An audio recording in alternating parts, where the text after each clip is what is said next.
Episode 3. Woohoo! Okay. It's like getting my oxygen. It's not that I'm tired.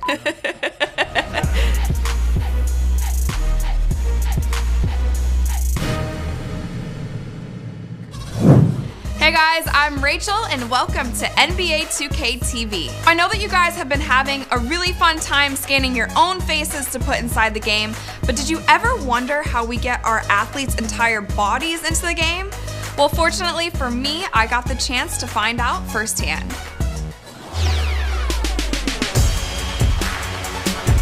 I'm at King's Media Day and I'm about to get my face and my body scanned, and I'm not really sure what I'm in for, but I want to give you guys a behind the scenes look. Tim! Hey! Nice to meet you. Nice to meet you too. You ready? I guess so. All right, let's get started. Okay. We need to get earrings out, hair back. For the scan, I had to remove all jewelry, slick my hair back, and step into this crazy room with bright lights and 88 cameras on me. So hold nice and still. I'm gonna come around the front. Excellent. I want you to give me the biggest, happiest smile you can give me. Hold still, 3, 2, 1, hold still. This time I want you to go. That's it, 3, 2, 1. Excellent. I was in this room for about 7 minutes doing a bunch of different facial expressions and body movements so the cameras could catch every little detail about me. Wow. That's it, eyebrows up. Talk about being in the spotlight. I can't wait to see how I will eventually translate into the game, and being the first women's basketball player to ever be scanned is pretty dope.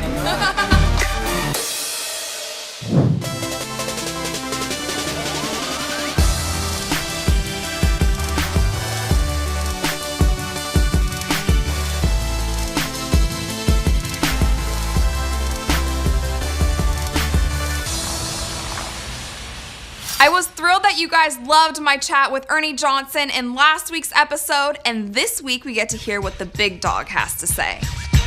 You like to hear my to-do list every day? Sure. Wake up, 9, 10 o'clock, Okay. 30 minutes, 40 minutes on the treadmill. Okay. Then I gotta watch Jerry Springer. But wait, you have to eat breakfast after you run, right? Yeah, What's your go-to breakfast? Sausage, egg, and cheese wrap. Nice. Yeah, Okay. so after that, I watch Jerry Springer, Okay. and I watch Maury Povich. And then I go to my office and look at my email and see if I have stuff to do. Like Einstein said, things you can get access to, you should never memorize. So I don't memorize schedule, I don't memorize names, I don't do any of that. I got my iPhone, which is my assistant, so. So what about like family and friends' birthdays? Do you remember those? Not at all. It's not that I forget on purpose, it's that my mind is always moving. The next big thing at our house, like we're trying to come up, me and my crew, we're trying to come up with the next great invention. So we're at the house like trying to make crazy inventions and nothing works. Do you have any pets? Yes, I have 4 snakes. What kind of snakes? I don't know. I just went to the pet store and said, give me those. I don't know. So you don't know if they're poisonous or whatever, or they're just kind of chilling? Hold on. Let me call my assistant. They're ball pythons. Oh, so they're big. No, they're little. They're babies. Oh, when I think of boa, I think the ones that like go around your neck and kill you. Well, You know what I'm talking about? Well, they can't get that big, but they're not that big. And I'm looking for a tegu lizard. And I think I've spotted one. One of my good friends told me there's one in Tampa. It's pretty big. 6-foot cage, ready to go. It's a 6-foot lizard. No, 6-foot cage. I don't know how big the lizard is. Okay. Who would be your #1 choice of celebrity or NBA player to play against in NBA 2K? Well, I'll play against anybody, but ironically, I've never played using me. I've always played using a shooter, Larry Bird, Curry, guys like that, because I was never a great shooter. So in a video game, when they come down, cross, and shoot from the top of the key, it always looks pretty. So every time I play, I always pick a team that has a lot of shooters. Who's the next person that you want to compete against? The inventor. The inventor of the game, whoever that is. Whoever you are, I want to play you. For all your patents. I win, patents belong to me. Deal? Some high stakes. You're a pretty big competitor, so I don't know. So did you expect that it was going to be that kind of experience being in that suit? In the motion capture suit? Well, I know about the motion capture suit. I was one of the first athletes to ever try it out. way back in the day when they first invented it, but now it's much more advanced, especially the guy that had us doing this all day. He had us doing about 100 T-poses all day, but it was fun. Great time. So if there's another pose, not the T-pose, it's kind of boring, seems like for you. What would be like the signature Shaq pose for motion capture? So what's your favorite part about working with Ernie then? Well, Ernie is fabulous. He's a professional. He has a golden voice, and he always sets us up to, make us sound somewhat intelligent. But Ernie is the best in the business. You guys have a great chemistry, and what I thought was really funny watching you have nicknames for just about everybody and everything. So I want to know some of your nicknames.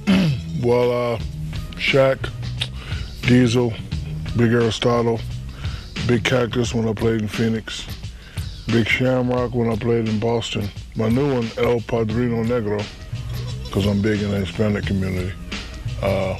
Big Doctor, Big Intelligence, Big Dummy. A lot of names. Too many to go on. You said Doctor in Intelligence, and you have 4 degrees now. Yes. Can you tell me about them? Street degree. Okay. Because I'm from the streets. From the streets of? Newark, New Jersey. Okay. AKA Brick City. Bachelor's. For your city. I have a bachelor's. I have a master's in business. I have a doctorate. And I will be attending law school, hopefully, in January. Hopefully. So that'll make 5. Don't tell anybody how smart I am. I won't. That'll be our little secret. 2 + 2 is 5. Oh, we pound it? Yeah. In your first couple years, you did a lot of things besides basketball, like in a lot of entertainment and music, and that's really inspiring to me because no one was doing that before, and you kind of paved the way because now all athletes are doing that, So I want to know now that you're in television, what other hobbies you're doing now? Like, are you still into music? Are you still doing some acting? Believe it or not, I'm a DJ now. I did my first gig in Vegas, had about 10,000 people there. It was pretty good. I've been doing that since '88. When I first came out, I wanted to maximize my potential, and I could only do that by taking advantage of certain opportunities. A lot of times just doing other things, it was never about the money. As a youngster, we all have dreams. So, even kids today, they see their idol in the movies and they say, I want to do a movie. So I'm just walking around one day and the guy says, hey, I want you to be in a movie. I had to take advantage of that. On the way to the basketball court, I was LL Cool J. Then when I got to the basketball court, I was Dr. J. So, I used to freestyle in the mirror and do all that. And, I said, hey, I wanna rap with my favorite rap group on the Arsenio Hall show. I did that. Record companies loved it. They offered me a record deal. Had to take advantage of that opportunity.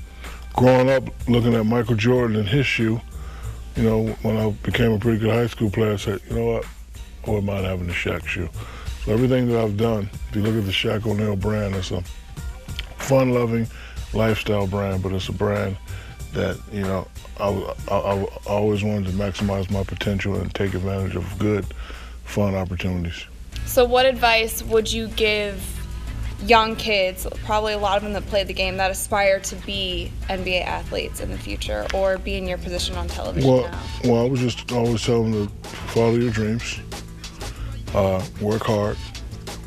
One, it's not easy. And 2, you have to have a lot of luck. When I retired, because I retired 2 years too early, because I had to leave the game because of injury. I had a lot of businesses and a lot of things going on, but I had no idea what my next move was going to be. So I consider what I'm doing luck. So, you gotta have luck, gotta know people, and you have to be humble. When and if you become big time, if you step on people, that's not good. I think that's a good little message.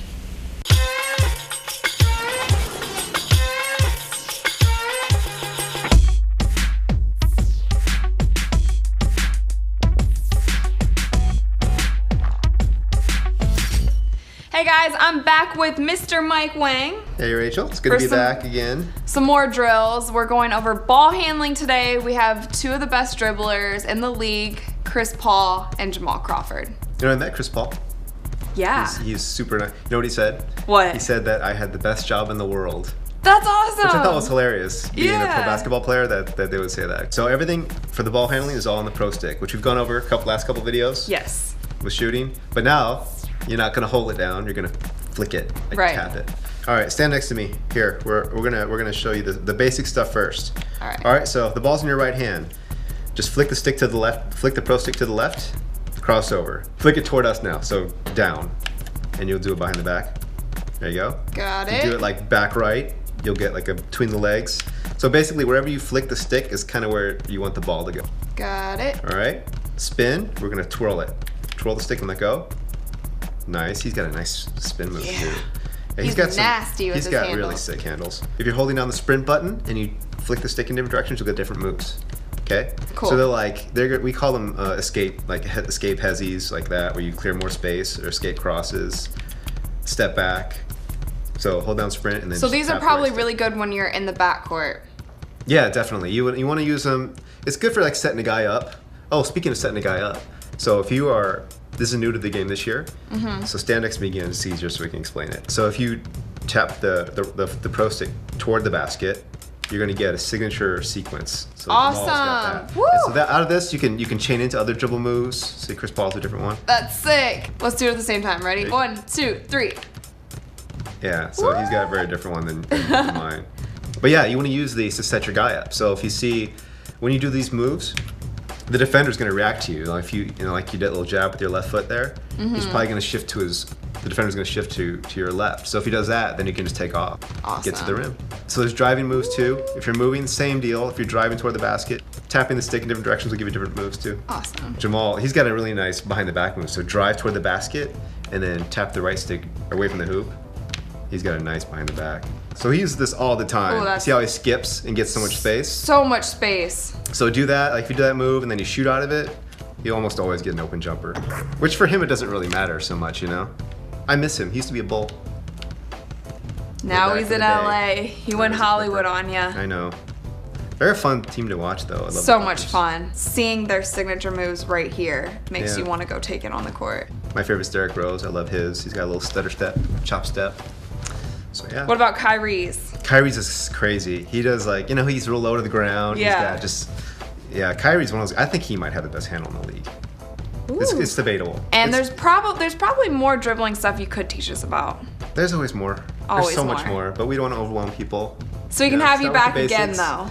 Sure. Why All not? right. Yeah. He said sure, guys. We'll have him back again. And now let's get into what happened during last weekend's Rival Day. We had a ton of new members come out for the Rival Days last weekend, which made for some awesome competition. And it looks like Sunset Beach is still holding it down and dominating the My Park Championship, totaling 37,690 wins. Nice work, Sunset. Last week, however, Old Town made a big comeback, surpassing Rivet City for the #2 spot with about 27,000 wins. But guys, this was a really, really close race for that #2 spot. And shout out to Bless Brinson from Sunset Beach. He's contributed a total of nearly 300 wins for his community and racked up 195 just this past weekend in the My Park Championship round. Keep up the awesome work. And you know the deal. Whenever your community loses on a Rival Day, the winning team tags your courts for the entire week. So Rivet City and Old Town, do you want those Sunset Beach logos off your court? Then you better get to work and make sure you ball out in the next Rival Day. Your community is counting on you.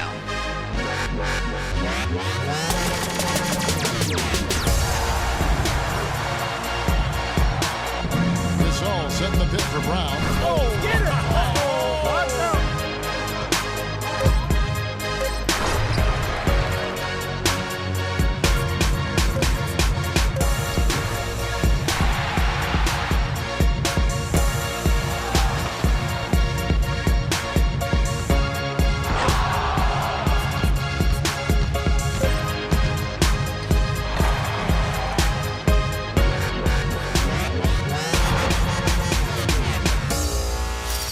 since we have been putting a lot of attention into my park these past couple of weeks, I want to shed some light on the awesome outfits that you guys chose to wear inside the park. So I want to see your best park swag. Submit to us your best photos of you looking all swagged out to NBA2KTV at 2ksports.com or share the photos on social media using the hashtag MyParkSwag.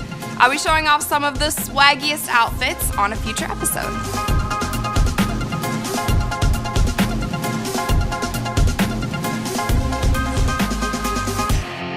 Thank you guys for tuning in to this week's episode of NBA 2K TV, and make sure that you stay tuned because next time I'm going to be hanging with JaVale McGee and also having some Halloween fun. I'll see you soon.